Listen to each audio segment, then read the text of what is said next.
লালমনিরহাটের পাটগ্রাম উপজেলায় সীমান্ত শূন্য লাইন অতিক্রম করে বাংলাদেশের অভ্যন্তরে প্রবেশ করায় এক বিএসএফ সদস্যকে আটক করেছে বর্ডার গার্ড বাংলাদেশ, বিজিবি। ভোর আনুমানিক ৪:৩০ ৫-১ বিজিবি রংপুর ব্যাটালিয়নের অধীন পাটগ্রাম উপজেলার আঙ্গরপোতা বিওপির দায়িত্বপূর্ণ ডাঙ্গাপাড়া এলাকায় এ ঘটনা ঘটে।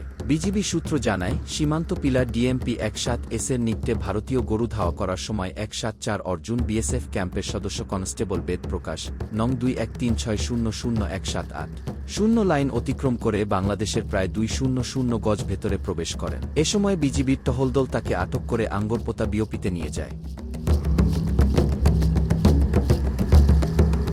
আটক বিএসএফ সদস্যের কাছ থেকে একটি শর্টগান, ২ রাউন্ড গুলি, একটি ওয়্যারলেস সেট ও একটি অ্যান্ড্রয়েড মোবাইল ফোন জব্দ করা হয়েছে। বিজিবি জানায়, ঘটনাটি নিয়ে উভয় দেশের সীমান্তরক্ষী বাহিনীর মধ্যে যোগাযোগ চলছে। আটক বিএসএফ সদস্যকে নিয়ে পরবর্তী কার্যক্রম প্রক্রিয়াধীন রয়েছে। Desk report, recap news.